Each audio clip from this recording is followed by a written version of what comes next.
Bom, bom dia, meus irmãos.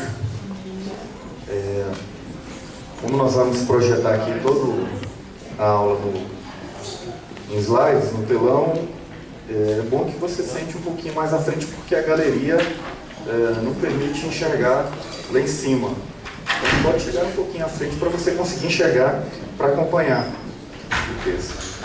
O pastor Elias estava falando aqui, né, que a mãe dele insistiu, os pais insistiram, né, para que ele fosse na EBD, e ele tentava se esquivar, mas acabou vindo. Eu me esquivei.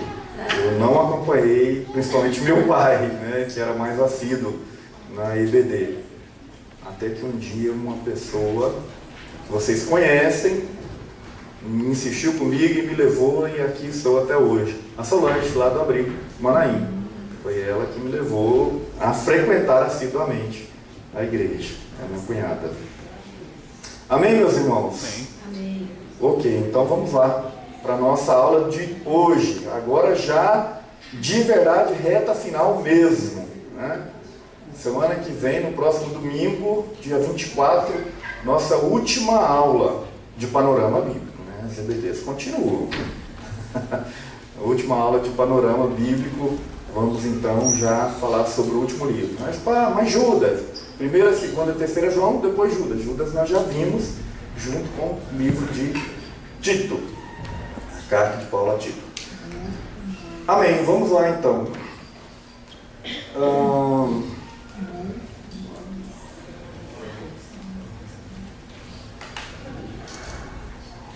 Nossa oração para que hoje, após essa aula, você possa então compreender todo o esboço, o conteúdo, o destinatário, o autor dessas 3 cartas, né, 2 delas bem reduzidas, bem pequenas, e principalmente compreender a mensagem teológica. O que este autor tem a nos dizer na nossa vida, para a nossa edificação, nesses textos, e principalmente como aplicar essa mensagem às nossas vidas, a aplicação que nós faremos dessa mensagem. Vamos lá. 3 cartas intituladas Epístolas de João. O assunto principal na primeira é o amor. E essa primeira, todos nós, se não todos, a grande maioria, aqui eu acredito, né, conhece bem o assunto, já leu, sabe de cor, principalmente ali no capítulo 1, a mensagem de João ali, ele falando sobre o amor. Então essa mensagem dominante, principalmente na primeira parte desta carta. Ele também mostra Deus como, além de um Deus de amor, ele mostra Deus também que é luz, e nós devemos viver na luz como ele está na luz. Como a Paula canta aqui com muita graça esse trecho, né? Essa palavra. O autor também nos previne os seus leitores contra as falsas doutrinas de que Jesus Cristo não se tornou de fato um ser humano. É um assunto recorrente nessa primeira, segunda carta, né? Mas que ele tinha somente, essas falsas doutrinas ensinavam que esse Jesus somente tinha uma aparência de homem.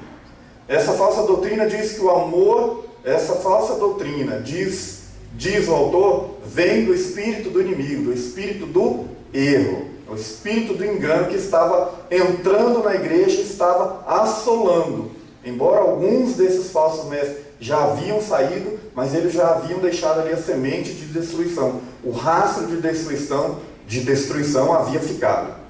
A segunda carta, ou segunda epístola de João, é dirigida aos membros de outra igreja.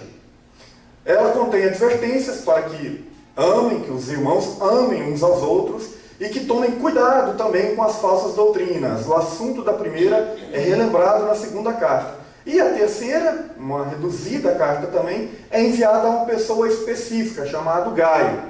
Ela condena a oposição a Diótrefes, nome complicado, né? Bom para colocar quem gosta do nome diferente, né? Em criança, a minha Luísa, já está, é menina, não vai ser nem trifena nem trifosa. E fala bem do Demétrio, né, que recomenda que, ao contrário de que a gente siga o exemplo do primeiro, a gente siga então o exemplo de Demétrio. Esse é o assunto na terceira carta. Já já nós vamos falar mais dela. Vamos falar da estrutura dessas três cartas. A primeira coisa que a gente faz, por que faz essa divisão da estrutura? Quando nós propomos essa estrutura aqui para vocês, qual é a finalidade? É para que vocês, no momento da leitura, possam compreender melhor o texto, saber onde começa um assunto e termina aquele assunto. Sabendo disso, a leitura ficará muito mais fácil. É porque você lê algo que já mudou de assunto e você nem percebeu, e no final você terminou de ler. O que foi mesmo que eu li? Qual era? Não sabe. Então a gente tenta fazer uma divisão. Alguns textos, eles são bem claros nessa divisão. Nós já vimos aqui exemplos de autores que ele está tratando de um assunto, de repente ele pausa aquele assunto, abre um parênteses, de, às vezes mais de um capítulo, fala de outra coisa, termina aquele parênteses e volta a falar daquele assunto que ele havia começado lá no início. Essas cartas aqui, elas têm um pouquinho mais de complicação. Alguns autores, com exceção do prólogo ali, do início, né, da saudação inicial, da introdução da carta e da conclusão, essa parte central ali está dividida em três. Alguns dividem apenas duas sessões, mas a maioria achou por bem dividir em três partes a primeira carta de João. A primeira vai tratar da nossa comunhão com Deus, falando da necessidade de ter comunhão com Deus, de haver comunhão com Deus. Começa no versículo 5 do capítulo 1 até o capítulo 2, versículo 17. Já na sessão seguinte, a segunda sessão da primeira carta, ele vai falar da situação atual que vive a igreja, que João está se dirigindo, ou das igrejas que ele dirige, e vai falar desse assunto então das falsas doutrinas. E por fim, ele vai fazer teste, por meio de testes, que nós devemos aplicar a nós mesmos, ele separa do mundo aqueles que pertencem, os crentes que pertencem a Deus, mediante esses testes. E por fim ele conclui a carta. Quais são os testes aplicados nessa terceira sessão? O primeiro teste é: os crentes verdadeiros devem crer que Jesus é realmente o Cristo, vindo em carne. Eles creem, sabem disso e não têm dúvida sobre esse tema. Essa crença deve se manifestar em retidão, é o segundo teste. Não basta eu crer que aquele Jesus é o Jesus que veio da parte de Deus e se encarnou. É o Verbo de Deus que se fez carne e habitou entre nós, que ele menciona lá no Evangelho, no quarto Evangelho. E o terceiro teste é que este crente, ele tem amor, e ele manifesta esse amor uns para com os outros. Então essa é a terceira sessão. O que nos separa do mundo, fica bem claro. Porque às vezes é fácil, eu creio em Deus, né? Eu creio em Jesus. Mas João, ele propõe alguns testes. Você crê realmente? Então você tem que saber e acreditar e ter essa convicção no seu coração de que Jesus veio em carne. E não é só isso, você anda em retidão. Se dissermos que mantemos comunhão com Ele e andamos nas trevas, mentimos.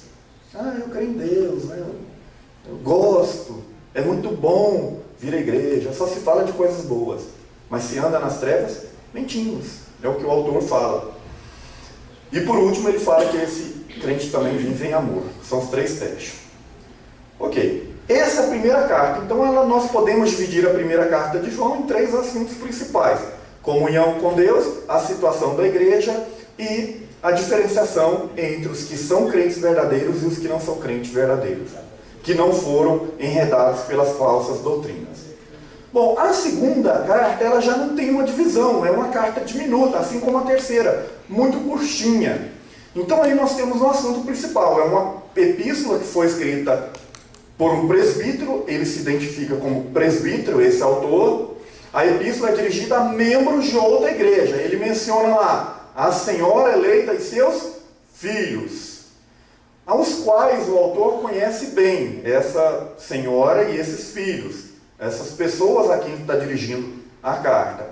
ele pede aos leitores que amem uns aos outros, retoma o assunto da primeira carta, né? E tomem cuidado com certas doutrinas falsas que estão sendo espalhadas pelo mundo.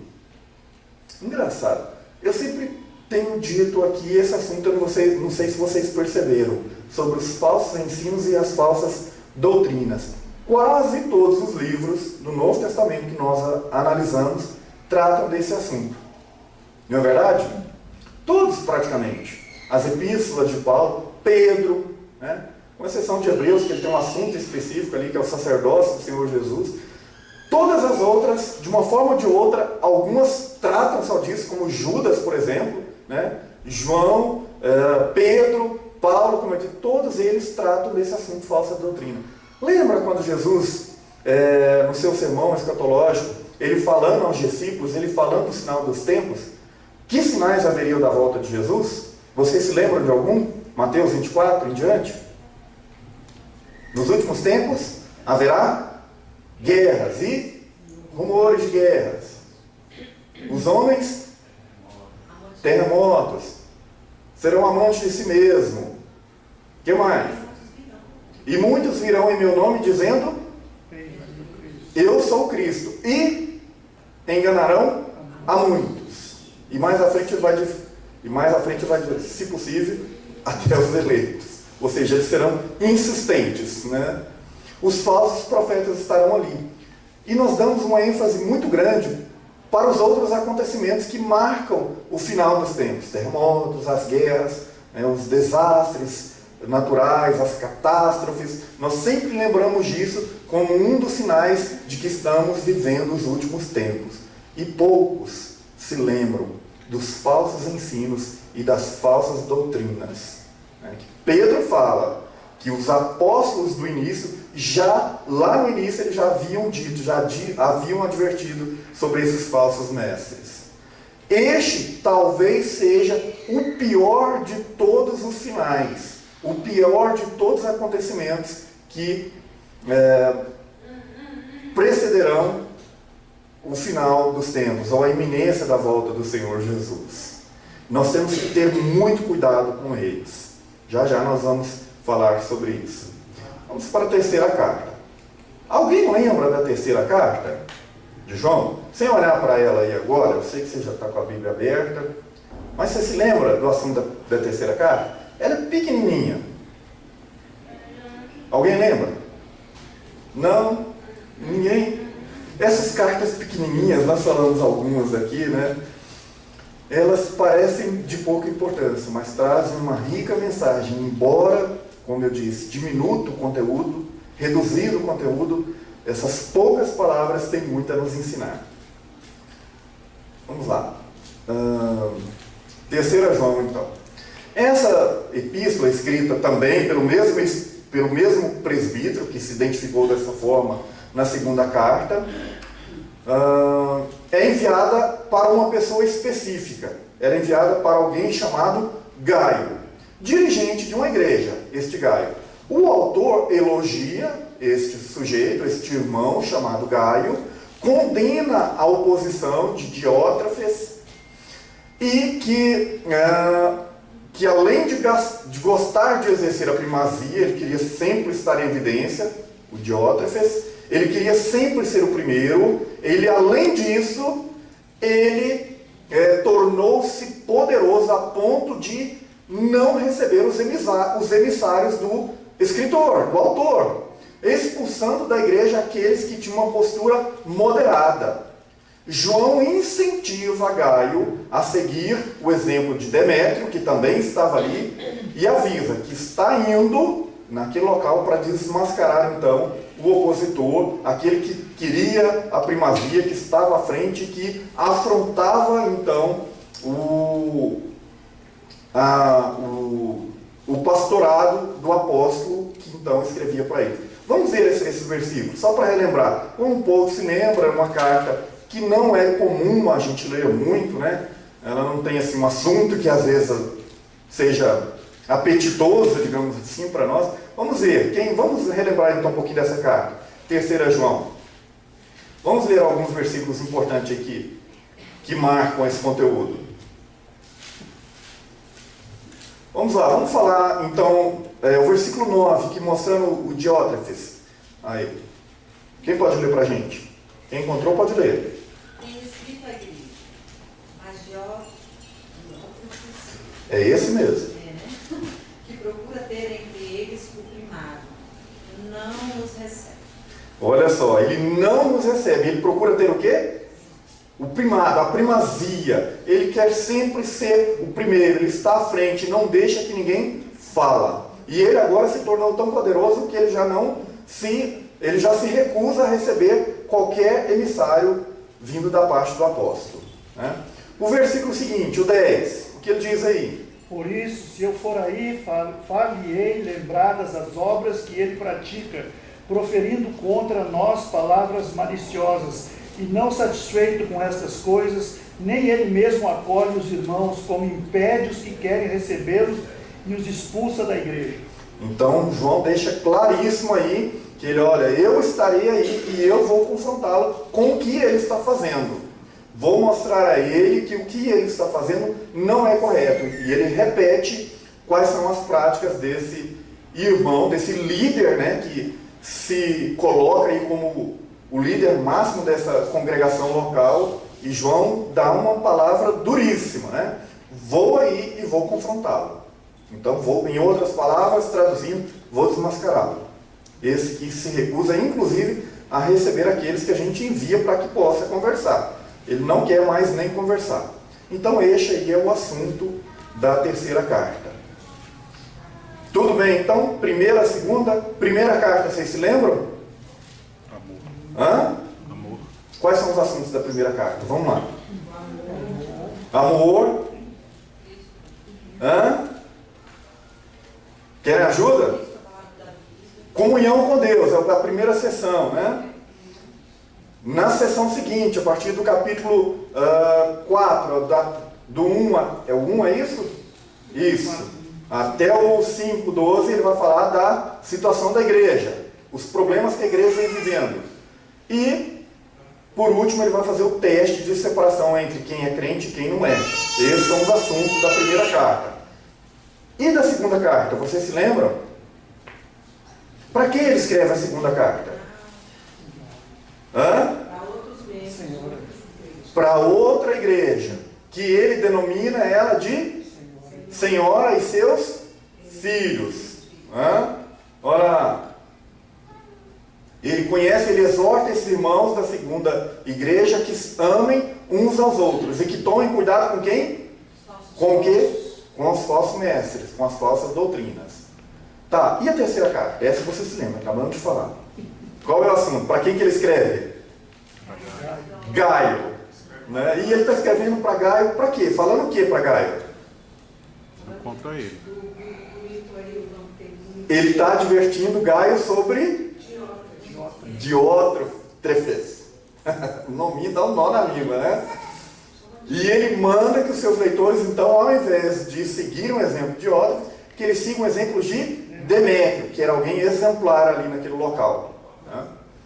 Ok. Vamos lá. Autor.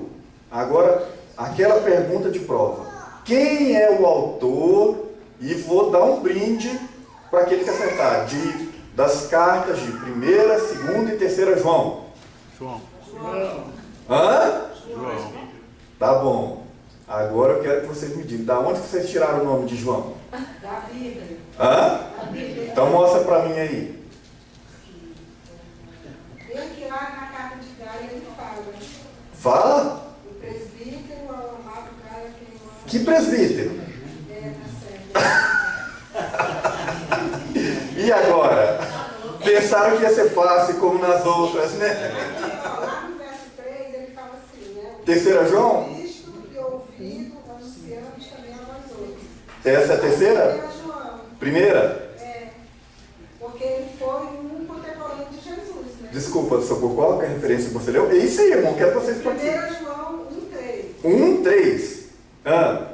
O que temos visto e ouvido, anunciamos também a vós outros. Isso. Para que vós, igualmente... Não tenhais comunhão convosco. Tá, e daí que conclusão que você tira disso, dessas Ele palavras? era um contemporâneo de Jesus, que ele andou com Jesus, que ele era um discípulo de Jesus. Então, o que ele ouviu, o que ele presenciou, o que ele foi testemunha, ele está transmitindo agora. Isso. Correto, está na linha. Então, é alguém que testemunhou, foi testemunha ocular dos acontecimentos de Jesus e agora está transmitindo. Esse é o caminho correto. 1:5 também, né? O 25? 1:5. 1:5. Ora, a mensagem que da parte deles temos ouvido e vos anunciamos é essa, que Deus é luz e nele não há nele treva nenhuma. Tá, mas quem garante para vocês que foi João que ouviu isso e agora está transmitindo? Como é que vocês acreditaram que o autor dessas 3 cartas é de João se não tem assinatura dele aqui em lugar nenhum? Hã? Primeiro é João. Pelo título, né? Mas o título não está lá no texto original, no autógrafo, e nem nas cópias, né? O título nós colocamos depois para facilitar. Ou seja, alguém já pesquisou e chegou lá. Vamos lá. Vamos falar sobre isso. Como é que nós sabemos? É claro, vocês acertaram, é João. Mas como é que podemos dizer, afirmar, se alguém pergunta para vocês, alguém mais atento, que lê essas epístolas e não encontrar o nome de João aqui e perguntar para vocês, olha, você está me falando que essa carta é de João, mas o nome dele não está aqui em lugar nenhum. Como é que você está me falando que a carta é dele, se ele não assinou? Diferente, por exemplo, das outras, né? Eu, Paulo, escrevo, eu, Paulo, saúdo, eu, Pedro, né? Que se identifica logo no início. Nesse aqui não há identificação. O autor aqui é anônimo. Como podemos afirmar isso? Vamos lá. Em nenhuma das 3 epístolas aparece o nome do autor. Tá? Mas muitos documentos do final do século I, quando a gente fala documentos que não é um texto bíblico, a gente chama de evidências externas, ou seja, de fora, provas que vêm de fora. Quando, por exemplo, eu tenho uma afirmação dentro da própria Bíblia, é uma evidência interna. Por exemplo, quando eu digo, lembra de Lucas e Atos? Quando ele diz lá no início do capítulo de Atos, escrevia o primeiro texto, ó Teófilo, excelentíssimo Teófilo, e ele está se referindo ao Evangelho de Lucas. Então nós temos uma evidência interna, ou seja, no próprio texto, de que o autor era Lucas. Aqui nós não temos evidências internas. No primeiro momento, não. Vamos analisá-la já já, se é que a gente pode tirar alguma conclusão. As evidências internas, então, nós tiramos desses vários documentos do final do século I e do início do século II, que fazem alusão a elas, a autoria, fazem alusão às cartas de João, e atribuem a autoria dessas cartas ao apóstolo João. Por exemplo, nós podemos citar Eusébio, Irineu, Clemente de Alexandria e vários autores, outros autores deste período final do primeiro e início do segundo século, que fazem referência a partes, a trechos dessas cartas, atribuindo a autoria ao apóstolo João. Especialmente quando se trata da primeira carta. Nós temos muitos documentos. Então nós temos essa grande evidência externa, pais da igreja que atribui a autoria desse texto a João. Essa primeira questão que você vai responder. Olha, nós temos vários textos que atribuem a autoria a João. Vamos lá. Embora a frequência com que se relaciona a autoria de João às outras 2 epístolas, ela seja um pouco menor, né? Acho que faltou um pedaço ali, ela seja menor, certo é que em momento algum, qualquer das 3 epístolas joaninas é atribuída a alguém que não o filho de Zebedeu, irmão de Tiago, que nós estamos falando de quem? Não. E nós falamos isso muito na semana passada. Os filhos de Zebedeu, quem eram? Tiago e? João, irmãos. Lembra, nós falamos analisando aqui Tiago, né? Olha, nós analisamos 4 Tiagos aqui, para ver quem era. Aí nós falamos dos filhos de Zebedeu, né? Que era Tiago e João, que eram os filhos do trovão, discípulos de Jesus, né? Que não era, então, esse Tiago, irmão daquele João, o autor da epístola. Nós chegamos à conclusão, na análise que fizemos aqui, que o autor da carta de Tiago era o Tiago, irmão do Senhor, né? Foi essa a nossa análise. Mas mencionamos o outro Tiago, filho de Zebedeu, que era irmão de João. Então esse João aqui é o irmão daquele outro Tiago, tá? Filho de Zebedeu, discípulo de Jesus. Tá? Então é esse aqui que nós estamos falando. Em nenhum momento há a negação de que essas 3 cartas sejam então de autoria. Embora, como nós já dissemos, as duas, a segunda e a terceira, sejam mencionadas em menor número de vezes como sendo de autoria de João, mas há também documentos que atribuem autoria em menor número, é verdade, mas em nenhum momento certo é que não há negação de que o autor das 3 seja João. Por isso, a igreja aceitou sem nenhum problema a história da igreja, desde os seus primeiros séculos, a autoria de João para essas 3 cartas. Tudo bem? Se alguém perguntar para vocês já saberiam responder o porquê? Não. E os BOLs, né, que de um livro para o outro, parece que a mente da gente foi embora e... Por isso que, não sei se os irmãos ali já mandaram, eu não estou... Mas alguém ali já mandou usar. Vocês vão receber isso no usar. Se alguém não está no grupo da igreja, pede para um irmão, esse resuminho vai para o celular de vocês, em arquivo de texto e PDF, não é isso? O Jadiel sempre consegue converter. Já, né? Ótimo, beleza. Fica mais fácil para você baixar no celular, depois no computador, se quiser imprimir, porque é grande o conteúdo e às vezes muitas referências que a gente não consegue ler todas, você vai poder anotar e relembrar. É um resuminho. Nós não estamos entrando nos detalhes da carta, dos assuntos teológicos da carta. Apenas esse tangenciamento superficial.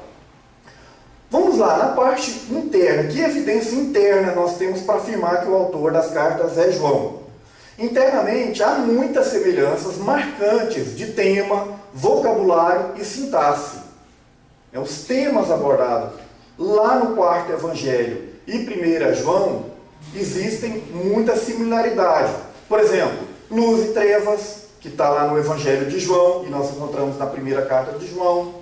Outro assunto, vida e morte também, nos 2 livros. Verdade e mentira, amor e ódio, sempre sem uma terceira alternativa. Sempre essa dualidade. É muito recorrente no Evangelho de João, que nós sabemos que é da autoria de João, o discípulo amado, um dos filhos de Zebedeu, né, os chamados filhos do trovão. Nós sabemos que é ele o autor da carta, já foi estudado aqui, em outra ocasião, acho que com o pastor Elias, né? Então esses assuntos são recorrentes. Também essa identidade, vocabulário, palavras muito parecidas, né? Sintaxe, essa simetria de similaridade aí nos leva à conclusão internamente de que João é o autor. Outro ponto é o mesmo esquema salvífico, o mesmo desenvolvimento que ele faz para demonstrar a salvação no 4º Evangelho, o Evangelho de João, é utilizado também aqui na primeira carta. Então, por isso, nós podemos afirmar mais uma vez que o autor é João.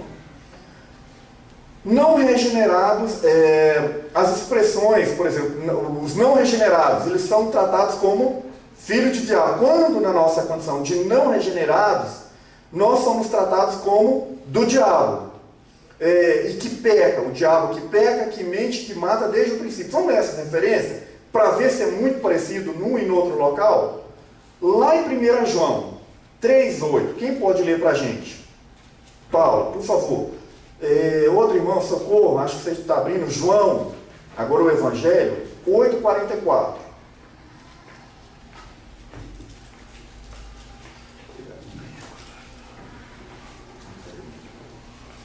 Vamos lá, Paula. 1 João 3,8. Quem comete pecado é do diabo, porque o diabo peca desde o princípio. Para isso o Filho de Deus se manifestou, para desfazer as obras do diabo. Olha só as palavras que ele utiliza. Agora vamos ver um texto parecido no outro livro, no Evangelho de João. Ela leu a primeira carta de João. Vós sois do diabo, que é vosso pai, quereis satisfazer os desejos. Ele foi homicida desde o princípio, e jamais se firmou na verdade, porque nele não há verdade. Quando ele profere mentira, fala do que lhe é próprio, porque é mentiroso e pai da mentira. Olha só, ele diz então que com uma pessoa não regenerada, a pessoa que está ainda no mundo, ele é do diabo. Tanto no Evangelho quanto na Epístola, ele usa essa expressão. Não é muita coincidência? E ele também diz que esse diabo, tanto no Evangelho, tanto na carta quanto no Evangelho, ele vai mostrar que esse diabo peca, é mentiroso e é homicida. Num ele fala que mata, no outro ele fala que é homicida. Parece então ser palavras de uma mesma pessoa. Essas são evidências internas de que estamos falando do mesmo autor, tanto do Evangelho quanto da carta. Outro exemplo, procedemos do mundo. Ele diz que nós procedemos do mundo. Vamos ver o que diz 1 João 2,16. É isso? Vamos lá. Porque tudo o que há no mundo, a concupiscência da carne, a concupiscência dos olhos, a soberba da vida, não é do Pai, mas do mundo. Então procedemos do mundo. Tudo que há no mundo procede do mundo, não vem do Pai. Outro versículo ainda em 1 João 4, 5. Chegou, pois, a uma cidade samaritana. Não, 1 João. 1 João 4, 5. Eles procedem do mundo. Por essa razão, falam da parte do mundo e o mundo dos ouve. Isso, então eles procedem do mundo. Agora vamos lá para o Evangelho, capítulo 8 do Evangelho de João, versículo 23, depois o capítulo 15, versículo 19. Vamos ver se ele usa essa mesma expressão, de que procedemos do mundo. E prosseguiu: vós sois cá de baixo, eu sou lá de cima. Vós sois deste mundo, eu deste mundo não sou. Olha só, então ele diz que nós procedemos deste mundo, e ele vem do céu. Ele, Jesus Cristo, Filho de Deus. Agora 15 e 19 no Evangelho. Se vós fosseis do mundo, o mundo amaria o que era seu. Como todavia não sois do mundo, pelo contrário, dele vos escolhi. Por isso o mundo vos odeia.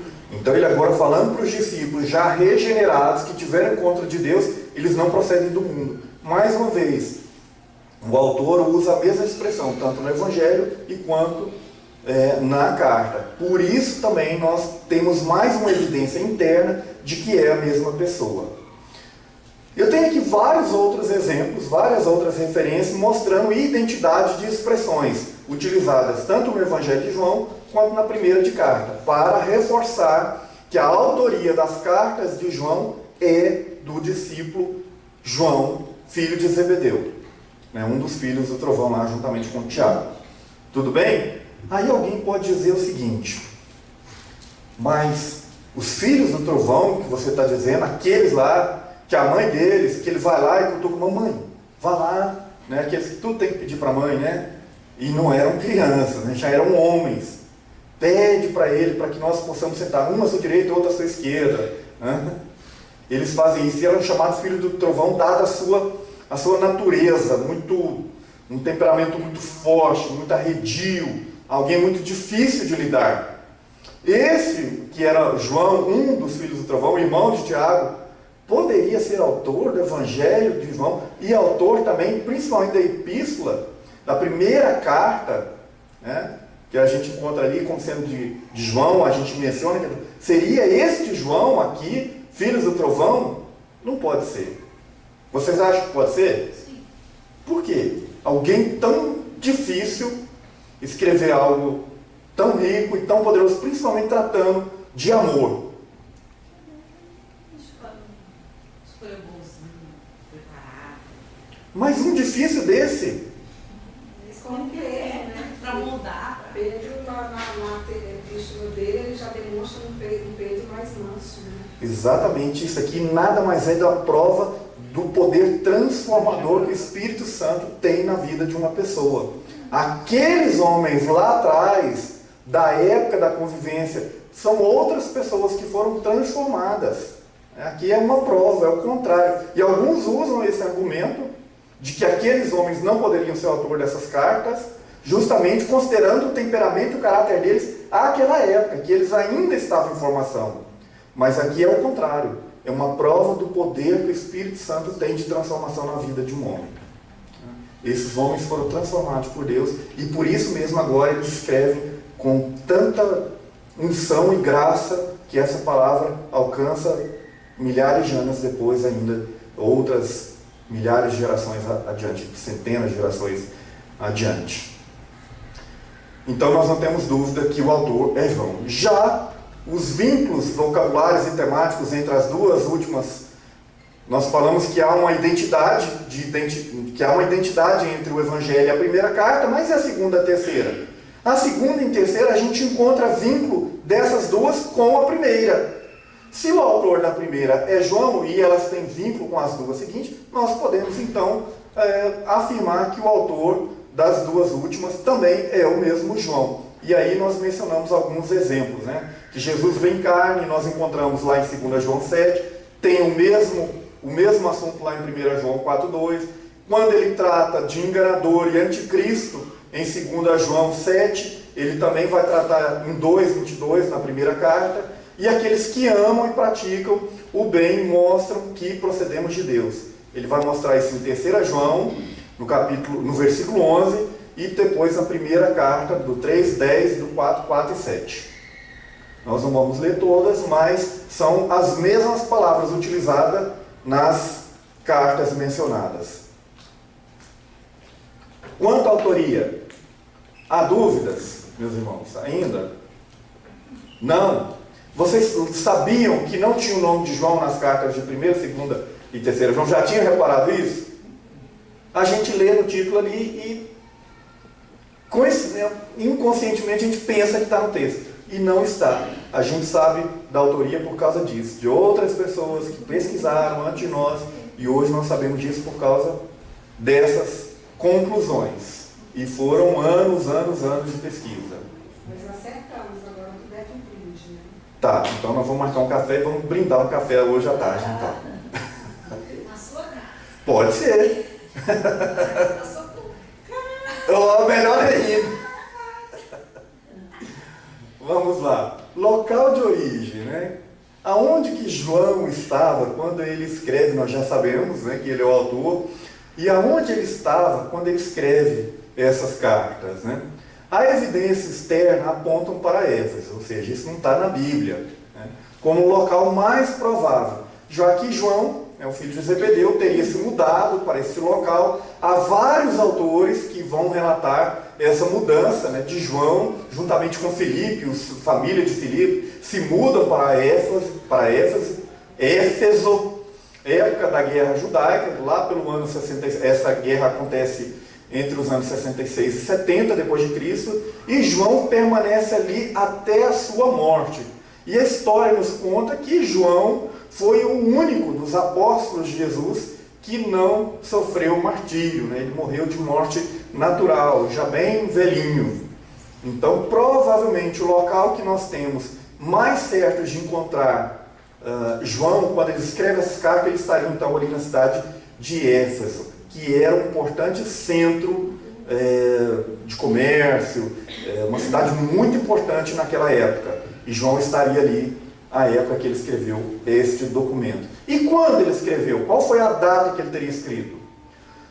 Considerando que o quarto evangelho é datado entre os anos 80 e 85 depois de Cristo, e que as epístolas foram escritas após, nós fazemos uma análise, eu resolvi não me aprofundar nesse estudo de provar que elas foram escritas depois, eu já chego na conclusão, porque eu quero mostrar para vocês aquilo que é mais importante. Como a Socorro disse, não adianta a gente trazer um monte de informação se a gente não vai conseguir gravar a maioria delas. Então, essa parte de provar que as cartas foram escritas depois, eu acho de menor importância para o nosso objetivo. O fato é que nós sabemos que as cartas foram escritas depois do Evangelho. Então, nós podemos atribuir ali uma data aproximadamente início dos anos 90. Quando então João, na cidade de Éfeso, escreve essas 3 epístolas. Ele já era um ancião quando ele escreve essas cartas. Por isso mesmo ele usa a expressão o presbítero. O presbítero pode designar tanto um líder local, como também, no grego, ele pode ser utilizado, a palavra que ele utiliza no texto original, ela pode se referir ao ancião. Então, por isso que às vezes esse texto, essa expressão, o presbítero, que ele utiliza na segunda e na terceira carta, ele é questionado. Bom, o apóstolo não utilizaria essa expressão presbítero. Ele era um apóstolo, né?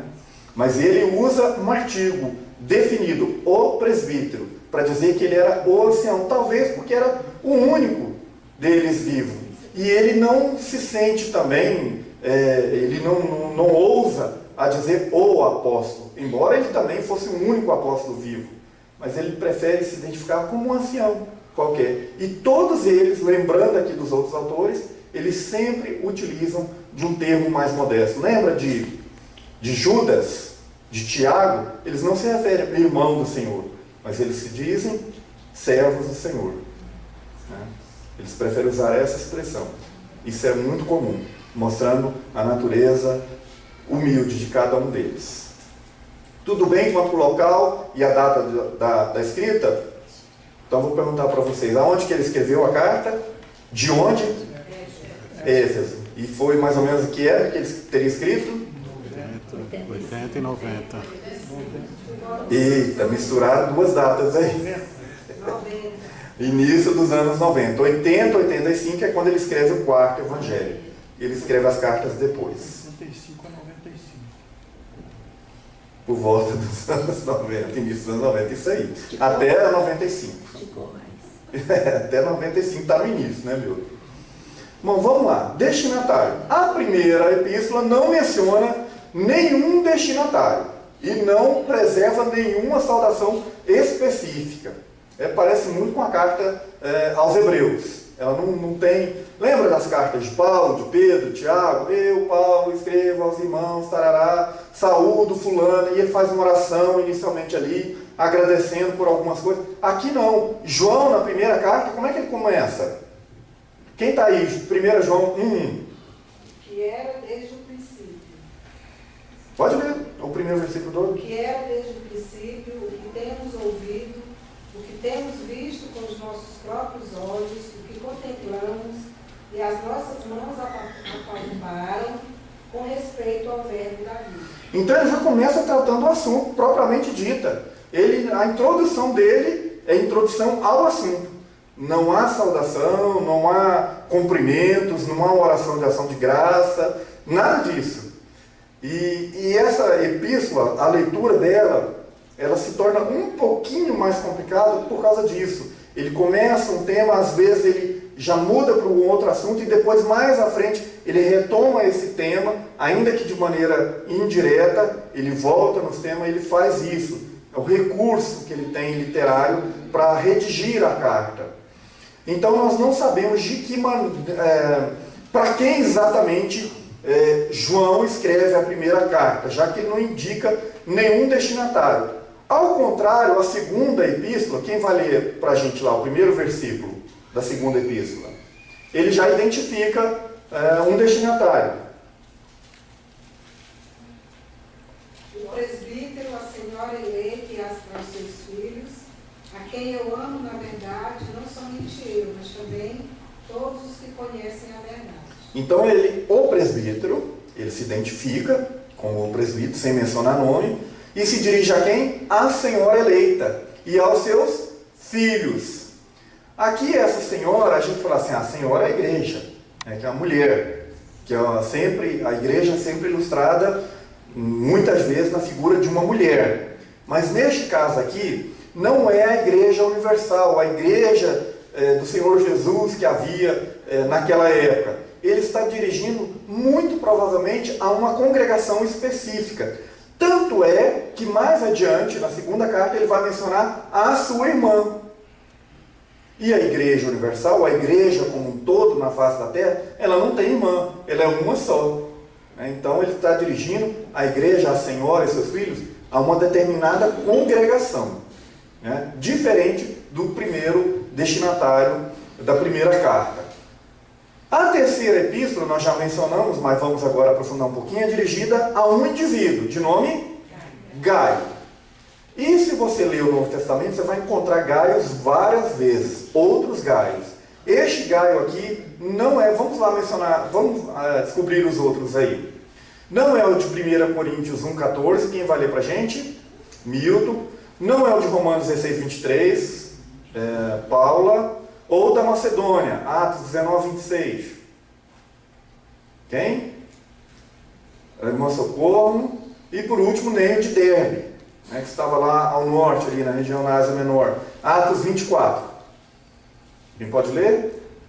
Irmã Eliane. Então vamos lá, esses outros Gaios. Só para a gente lembrar dos outros e não confundir com esse aqui específico. Dou graças a Deus, porque a nenhum de vós batizei, exceto Gaio, Crispo e Gaio. Cristo. Não, como é o nome do primeiro? Crispo e Gaio. Crispo. Não é Cristo. Crispo. Crispo. Não batizou. Ok, então ele mencionou esse Gaio. Novamente ele menciona lá em Romanos 16, 23. Pode ler, Paula. Saúda-vos Gaio, meu hospedeiro, e de toda a igreja. Então, saúda-vos Erastos, procurador da cidade, também irmão. Ok, então ele menciona novamente esse Gaio aí. Esse Gaio de 1 Coríntios e Romanos, que é o mesmo, não é o Gaio aqui de 2 João. Tá? O próximo Gaio, lá da Macedônia, Atos 19 e 26. Aqui no caso está 19 e 29. Pode ser. Às vezes foi erro do computador ali.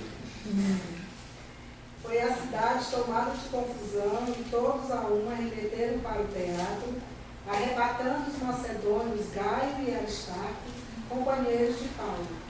Então esse Gaio aí, um segundo Gaio, não é aquele também. E o outro que não é o de Derbe, mencionado em Atos, capítulo 20, versículo 4. Irmã Eliane. Acompanhavam-no até a Ásia, Sócrates de Bereia, filho de Pirro, Aristarco e Secundu, de Tessalônica, Gaio de Derbe e Timóteo, bem como Tíquico e Trófimo da Ásia. Só nome bonito, né? Então esse Gaio de Derbe também não é. Então quando a gente menciona, a gente tem que ter um cuidado. Porque ele está dirigindo a carta dele a essa pessoa específica, esse líder que estava ali, estava sendo afrontado por outro que assume o primeiro lugar, como se fosse a titularidade daquela igreja local, né? Mais à frente nós vamos ver isso aí, e ele, então aqui nós sabemos que esse Gaio não é de nenhum dos outros mencionados anteriormente no Novo Testamento. Provavelmente essas epístolas foram enviadas a igrejas, né, todas elas, e a um indivíduo, localizadas na região de Éfeso, próximo ao local onde estava João, o autor das cartas, né? Incluindo talvez o território abrangido pelas 7 igrejas do Apocalipse ali na Ásia, na região da atual Turquia naquela época, ou a atual Turquia hoje, a Ásia naquela época, a atual Turquia. Essa é a localização dessas cartas que é a localização dessas igrejas mencionadas nessas cartas. Então estes são os destinatários. A primeira, nós não sabemos exatamente a quem, mas uma igreja qualquer daquela região.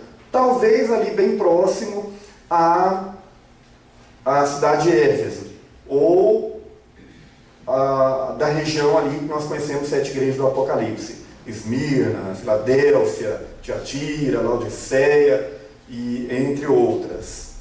Há quem diga que a segunda epístola, ela pode até ter sido confeccionada como uma espécie de bilhete que encaminharia a carta principal, que era a primeira carta. Mas isso não é tão pacífico. Então pode ser que a segunda carta fosse uma espécie de anexo, ou bilhete, ou endereçamento, encaminhando a primeira, porque trata de assuntos bem similares. Já a terceira é bastante distinta no seu conteúdo. Ela é um caso específico, como nós já dissemos, entre Gaio, Diótrefes e Demétrio. Vamos lá. Propósito, né? Por que João escreveu essas 3 cartas? Ele já tinha escrito o Evangelho. Nós já temos muitos documentos de Paulo a essa altura. Já temos praticamente todos os documentos do Novo Testamento. Nós estamos aqui no finalzinho, né, dos apóstolos, dos autores do Novo Testamento. O que motivou ele a escrever? João, ele quer edificar os autores. O assunto dele ali é para que nós sejamos edificados com a palavra dele. Nós não podemos negar isso. Mas os problemas iam além dessa necessidade de edificar os seus leitores. Primeiro, nós sabemos ali que tinha um problema de falsos mestres. E algum desses falsos mestres já haviam saído. Agora eu vou pedir que vocês vão abrindo essas referências para a gente aí, à medida que nós fomos mostrando, nós vamos ler essas referências daqui em diante, praticamente todas. Vamos lá, 1 João 2, 18 e 19, quando ele menciona que alguns mestres, falsos mestres, já se retiraram. Filhinhos, já é a última hora, e como ouvistes que vem o anticristo, também agora muitos anticristos têm surgido, pelo que conhecemos que é a última hora. Eles saíram de nosso meio, entretanto não eram dos nossos, porque se tivessem sido dos nossos, teriam permanecido conosco. Todavia eles se foram para que ficasse manifesto que nenhum deles é dos nossos.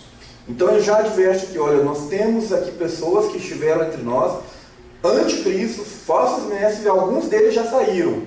Ele já trata de um assunto complicado que houve naquela igreja. E adverte ainda contra os falsos mestres enganadores. O 26, Milton, por gentileza. Isto que vos acabo de escrever é acerca dos que vos procuram enganar. Olha só, quem eram essas pessoas? Procuravam enganar. Alguns saíram, mas será que saíram todos?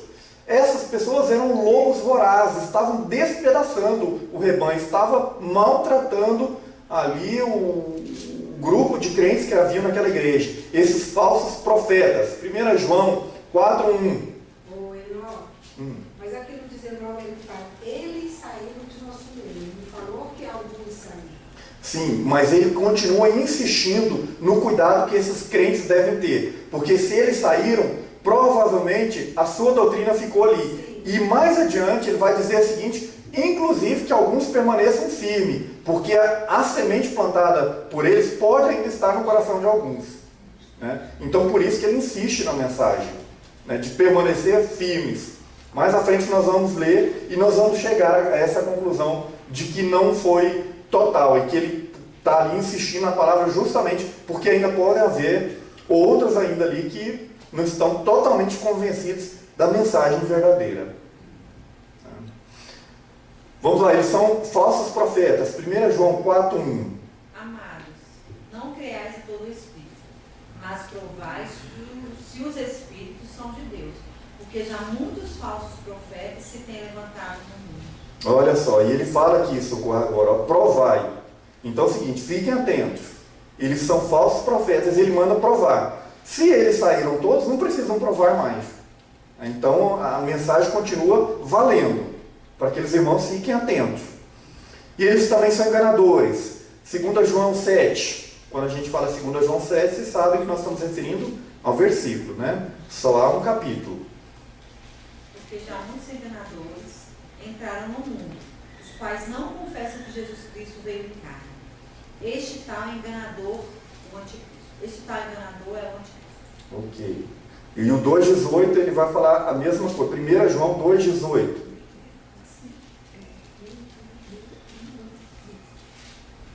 Outro irmão, 4,3. Outro irmão, 2 João 7. Bom, acabou de ler 7, Ele vai falar do anticristo. 18? De novo, então, só para a gente relembrar, para ele falar dos anticristos. Filhinhos, já é a última hora, e como ouvistes que vem o anticristo, também agora muitos anticristos têm surgido, pelo que conhecemos que é a última hora. Então, quando ele fala, virá o anticristo, mas muitos já têm surgido, ou seja, aqueles que se colocam no lugar de Jesus, aqueles que assumem como se fosse o próprio Deus, ou negam a divindade de Jesus Cristo. Eles afirmam declaradamente, sem nenhum pudor, de que Jesus não veio em carne, o Cristo não veio em carne. Era apenas uma aparência.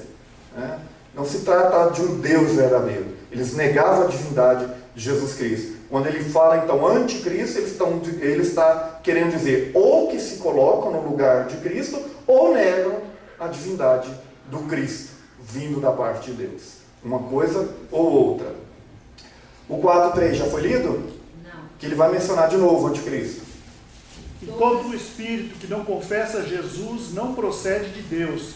Pelo contrário, este é o espírito do anticristo, a respeito do qual tendes ouvido que vem e presentemente já está no mundo. Olha só, então os seus representantes já estão aí, negando a divindade do Senhor Jesus Cristo. Vamos mais adiante. Outro problema que levou o João a escrever. Talvez eles se retiraram, pois foram incapazes de converter mais pessoas. Esses falsos profetas, por que eles saíram? Porque eles viram que não estava dando para vencer o negócio e poderiam ser desmascarados, ou até mesmo já haviam se desmascarados, então tiveram que se retirar. Alguns, por seu apego à verdade, haviam vencido os falsos profetas. Vamos ver quem são essas pessoas que venceram esses falsos mestres. 1 João 4,4. Filhinhos, sois de Deus, e já os tendes vencido, porque maior é o que está em vós do que o que está no mundo. Esse texto, irmãos, muitos usam ele de maneira ingênua, sem saber do que está falando. Maior aquele que está em nós do que aquele que está no mundo. E ele fala, lê de novo, por favor, Paula, por partes. Filhinhos, sois de Deus, e já os tendes vencido. Já tendes vencido quem? Os falsos mestres, os falsos profetas, os anticristos que haviam aparecido. Por que eles venceram? Porque maior é o que está em vós do que o que está no mundo. Porque eles estavam cheios de Deus, eles estavam cheios da palavra da verdade. Eles tinham fortalecido a sua mente e o seu espírito para combater as falsas doutrinas. Quando nós estamos vazios, ou da presença do Espírito Santo, ou da palavra, nós somos presas fáceis para os falsos ensinos, para as falsas doutrinas, os falsos mestres. E é isso que João, ele vem e elogia. Olha, vocês têm vencido, porque vocês estão cheios, né? Porque vocês têm Deus, e maior é aquele que está em vocês. Vocês estão apegados à verdade. Não é uma mera, vamos dizer assim, benzimento, né? Não, eu posso, maior é aquele que está em mim do que aquele que está no mundo. Maior é Deus. Deus pode mais. Qual é a outra expressão que as pessoas usam? Deus está no controle. Deus é mais, né? Como se fosse um tipo de benzimento, né? Não é isso. Isso tem um significado. Qual é o significado? Ele está cheio da presença real de Deus. Seja pela comunhão que você tem com o Espírito de Deus, seja pela verdade que tem enchido a sua mente. Lembra quando Paulo vai falar sobre esses falsos ensinos, falsa doutrina, que haviam ali fortalezas, né, que haviam que ser destruídas. Destruídas como? Somente pelo conhecimento da palavra. Você não consegue destruir essas fortalezas. Somente aquele que é cheio do poder de Deus e da palavra vai conseguir destruir essas fortalezas. Nessa batalha que se levanta. É aqui na mente. São pequenas mudanças, na verdade, que vai fazer com que seja distorcido toda a verdade que é vinda da parte de Deus. E você vai num lugar e tem algo muito parecido com a verdade, você, não, mas lá ensina isso, fala esse texto, explicaram direitinho, mas lembre-se daquele exemplo. Uma gota de veneno contamina até uma garrafa de água. Uma gotinha. Não muda a cor, não muda nada. Mas basta uma gota, dependendo do veneno. Sim, irmão Gideon. Essa parte que ele fala que eles saíram de nosso meio, o que eu entendi não é que eles saíram e foram embora. O que eu entendi é que que esses falsos mestres, na verdade, eles não vieram de fora, eles surgiram dentro da igreja. Origem. Não, aí no sentido saíram mesmo. Saíram daqui e foram embora mesmo. Tanto é que eles falam que vocês venceram, alguns deles eles não foram capazes de convencer. E por causa disso eles acabam recuando. Não é no sentido de que eles nasceram ou têm origem entre nós. Eles estão ali como? Assim, o restante do texto, quando ele fala, né? Porque se tivesse sido dos nossos, teriam permanecido. Teriam permanecido. Eles se foram, né? Então eles saíram. Partiram. Para que ficasse manifestando deles de nós. Então ele fala, se foram, é no sentido de realmente nesse sentido de saída mesmo, êxodo, né? Foram embora, não no sentido de que tem origem entre nós. Esse é o contexto, nos melhor compreendemos dessa forma. Outro problema, mesmo assim João não deixa de levar uma palavra de ânimo, né? Para a base para a sua própria segurança e confiança. Mesmo que eles tenham vencido, aqueles que permaneceram firmes e conseguiram manter firme na luta contra esses falsos profetas. Vamos lá, 1 João 5,13. Estas coisas vos escrevi, a fim de saberes que tendes a vida eterna, a vós outros que credes em nome do Filho de Deus. Então eu escrevi para vocês terem certeza que vocês têm a vida eterna. Continuem firmes, porque a vitória já é sua. Você tem a vida eterna. Isso é uma informação para a sua segurança e para que você mantenha confiante de que Ele vos dará a recompensa. Ele, Jesus Cristo, vos recompensará. A vida eterna é a sua recompensa. Outro propósito. Qual é o propósito? Ali ele dá uma diferença de leitores e oponentes de João, né? Quais eram as características dos oponentes? Nós não vamos ler todas essas, mas esses oponentes, né, esses falsos mestres, os enganadores, o que eles faziam? Negavam que Jesus era o Cristo, né? Jesus não veio, o Cristo não veio em carne. Nós temos esses textos mostrando isso, e ele mostra claramente essa era a diferença dos crentes e dos não crentes, dos anticristos. Negavam, esses também opositores, eles negavam que Cristo havia vindo em carne. Não, é apenas uma aparência, é alguém especial, mas não é o Cristo, né? Negavam que estivessem dominados pelo pecado ou sujeito a ele. Vamos ler esse texto aí, 1 João 6 até o 10. Na verdade, eu acho que está incompleta essa referência ali. A 1 João... Não, 6:10, mas vamos corrigir essa referência aí. Não tem 6. Não tem. Não é capítulo não, só vai até o fim. Deve ser 5, 6, 6.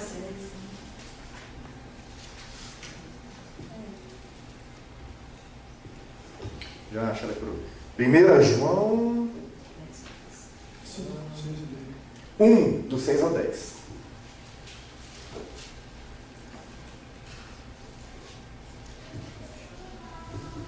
Primeiro João 1, do 6 ao 10. Quer que leia? Sim. Se dissermos que mantemos comunhão com Ele e andarmos nas trevas, mentimos e não praticamos a verdade. Se, porém, andarmos na luz, como Ele está na luz, mantemos comunhão uns com os outros, e o sangue de Jesus, seu Filho, nos purifica de todo pecado. Tá, vamos por partes aqui. Olha só, por que João está escrevendo isso? Se dissermos que mantemos comunhão com Ele e andamos nas trevas, mentimos e não praticamos a verdade. Porque esses falsos mestres, esses falsos acusadores, eles negavam que estavam dominados pelo pecado, ou sujeitos ao pecado. Eles não estavam praticando tudo aquilo, não, mas nós estamos em comunhão com Deus. E aí João escreve esse texto especificamente para mostrar para eles que eles estavam enganados. Se você diz que mantém comunhão com Deus, mas anda nas trevas, você está mentindo. E olha o versículo 6, o 7. Se, porém, andarmos na luz como Ele está na luz, aí sim nós mantemos comunhão uns com os outros. E o sangue de Jesus nos purifica de todo pecado, mesmo que nós temos pecado. Pode continuar, amigo. Se dissermos que não temos pecado nenhum, a nós mesmos nos enganamos e a verdade não está em nós. Esses falsos mestres, eles diziam que não estavam sujeitos ao pecado. Eles estavam cheios de si, cheios da verdade, né? E diziam que não tinham pecado, não estavam sujeitos ao pecado, já estavam livres de tudo, inclusive da presença do pecado, né? Que nós não estamos livres da presença do pecado. 9. Se confessarmos os nossos pecados, Ele é fiel e justo para nos perdoar os pecados e nos purificar de toda injustiça. 10. Se dissermos que não temos cometido pecado, fazemo-lo mentiroso e a sua palavra não está em nós. Essa era a característica daqueles falsos mestres, que eles estavam dizendo que não tinham pecado, que andavam na luz, mas não tinham comunhão com Deus, né? Diziam que tinham comunhão com Deus, mas andavam nas trevas, o contrário. Também, eles levavam os mais hesitantes, aqueles crentes mais fracos, a duvidar se realmente tinha um Espírito de Deus. A mensagem deles era tão forte na vida daqueles que tinham um pouquinho de dúvida, que começava a balançar a crença daqueles que estavam hesitantes. Vamos lá. 1 João 2, 26 e 27. Achou? Isto que vos acabo de escrever é acerca dos que vos procuram enganar. Quanto a vós outros, a unção que dele recebestes permanece em vós, e não tendes necessidade de que alguém vos ensine. Mas, como a sua unção vos ensina a respeito de todas as coisas, e é verdadeira, e não é falsa, permanecei nele, como também ele vos ensinou. Não fique em dúvida, não precisa de ninguém tentar te provar mais nada sobre a sua salvação.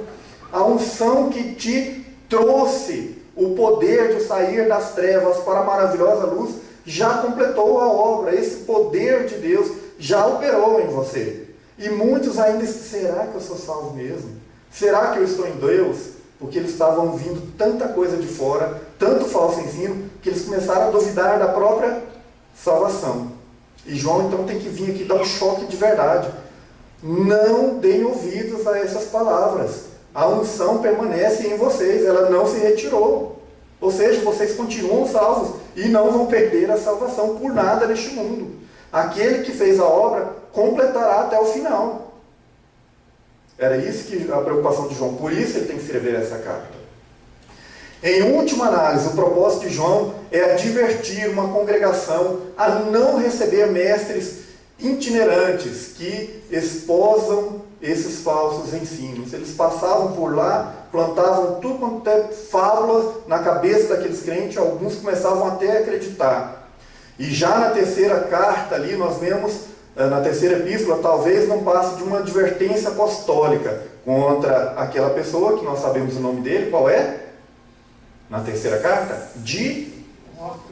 Diótrefes, esse mesmo, né? Ele estava então ali tentando conquistar toda a autoridade local, ele chamando tudo para si. Então uma advertência contra ele. Esse é o propósito de João na terceira carta. Vamos lá para a reta final, encerrando já.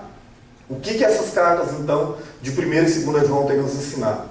Conjuntamente, essas três epístolas põem à prova todas as tentativas de reformular o Evangelho. Não há outro Evangelho. Judas já havia dito isso.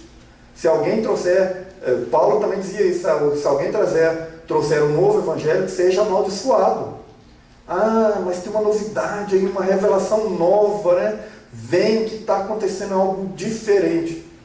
O que tem que acontecer diferente é o que acontecia lá na igreja primitiva. Não há nada mais novo do que aquilo. E nem haverá. Aquele é o verdadeiro Evangelho. Né? Os opositores se consideravam na vanguarda da reflexão cristã. Eles se achavam o máximo. E João vai mostrar isso lá na segunda carta, no versículo 9. Mas o apóstolo se volta para aquilo que era desde o princípio. Vamos voltar lá para o início. Esquece as novidades. Esquece a unção nova. O mover diferente. E quantos de nós já não corremos atrás disso aqui? Talvez poucos escaparam, né? De ir atrás de algo diferente. Não há algo de diferente. Né? Diz a história, e isso está escrito também em certo ponto nas cartas de João, que ele velhinho chegava lá na congregação que ele dirigia, se colocava no culto e dizia, novo mandamento vos dou. Aí vai trazer algo novo. Que ameis uns aos outros. E ameis ao Senhor sobre todas as coisas. Era o novo mandamento, era a novidade que ele trazia. O apóstolo do amor. E isso nós vamos encontrar nas cartas dele. Para os dados cristológicos inquestionáveis, para a novidade perante o velho mandamento do amor, para o elo inquebrável entre fé e obediência. E isso nada superará. Nem naquela época e nem na nossa geração. Nada supera. Qual é o velho mandamento? Né? Na verdade não é velho, é novo. É o mandamento do amor, que a gente chama de velho, mas é um novo mandamento. E que todo dia a gente tem que lembrar, porque não é fácil amar. Outra contribuição dessas cartas. Ainda que não haja uma heresia por trás de 3 João. Nós vemos lá um problema específico entre pessoas, né? Que se coloca ali como autoridade. Esse enfoque insiste que na igreja não há lugar para líderes subalternos que não se curvem diante da administração e autoridade apostólica, de onde vinha toda a autoridade constituída pelo próprio Cristo. Então, todas devem se sujeitar aos ensinamentos dos apóstolos, constituído pelo Cristo que veio da parte de Deus. E Paulo ele tem uma consciência disso, que quando ele reconhecendo os requisitos do apóstolo, do apostolado, ele referindo a si, porque ele não havia estado com Cristo durante o período da vida de Jesus aqui na terra, ele fala então que ele era considerado, ele foi atribuído como apóstolo de Cristo, mas considerado como um aborto, ou seja, fora do tempo. E ele então ele tinha consciência disso, de que não era qualquer um, havia os requisitos específicos. E eu vi o Senhor no caminho de Damasco, designado por ele por apóstolo. Essas eram as condições, ver o Senhor e ser designado por ele para ser apóstolo. Essas epístolas evidenciam a distinção entre fé espúria, ou seja, a falsa fé, o falso ensino, que não tem direito à segurança em Deus, e a fé genuína, que gera confiança para a eternidade. 1 João 5,13. Olha só o que a fé genuína vai gerar. Essas coisas vos escrevi a fim de saberdes que tendes a vida eterna, e vós outros que credes no nome do Filho de Deus. Essa é a confiança que nós temos nele. Estas epístolas nos dão uma visão sem igual da igreja neotestamentária do período final da era apostólica. Não era uma igreja que passou por um período fácil, não. Passou por períodos tão difíceis ou mais do que nós. Hoje nós temos muito mais elementos, recursos, facilidades, e eles suportaram tudo, porque se apegaram à palavra da verdade e venceram os falsos mestres, como o apóstolo João fala. Quantos de nós aqui somos capazes de vencer os falsos ensinos hoje em dia por aí? E não são poucos. Toda hora a gente ouve palavra. De vez em quando alguém manda para mim, mas olha só, olha que palavra forte, E quando eu vou olhar a palavra forte, vamos olhar a Bíblia, Vamos olhar a Bíblia, essa palavra forte aqui tem muito mais da pessoa do que de Deus. É isso, meus irmãos, que o Senhor nos abençoe, nos guarde. Como a irmã Socorro falou, é muita coisa, de fato eu concordo, mas você pode então pegar no seu celular, baixar essa palavra, rever essa leitura, corrigindo aquele texto final lá, que é de 1 João, do 6 até o 10. Tá? Que faltou um assim ali. Foi erro do computador. Mais uma vez. Já corrigiu ali? 10. Vamos ficar de pé? Vamos encerrar então, irmãos? Bom aqui ter os irmãos, mais uma vez, Milton e Zelma, a nossa CBD e os demais que vieram, que o Senhor possa abençoar. Irmãos, para mim estudar, para poder dar essa breve aula aqui para vocês, breve porque esse relógio aqui voa para mim. Eu sei que para vocês demora uma eternidade, mas para mim ele voa. Espero que para você também tenha sido bênção, como foi para mim. Você possa levar algo mais e meditar sobre isso para que você possa ser mais eficiente na palavra. Amém? Amém. Vamos lá. Senhor Deus, obrigado por esse dia, por essa manhã, por essa palavra, pela Tua palavra, Senhor, que nos enriquece todos os dias, Pai, sempre.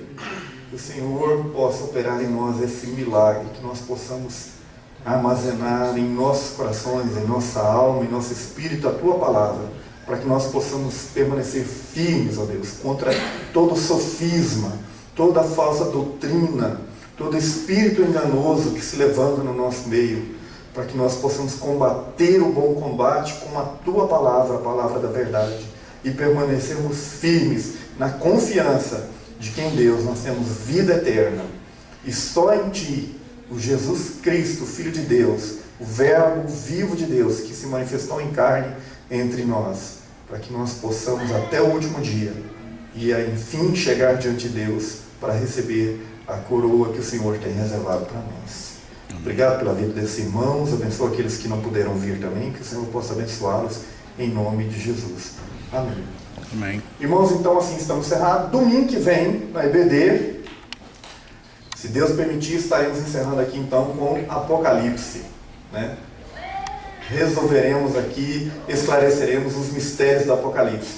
Tenho certeza que você vai ler Apocalipse de maneira muito mais tranquila, sem nenhum problema de medo, de interpretação. Tudo ficará mais fácil depois da próxima EBD. Amém? Tem que aumentar o horário da EBD para Não, vai ser tranquilo. Pode ficar tranquilo. Nós vamos dissolver esses mistérios aqui. Amém? Vão em paz, Deus abençoe.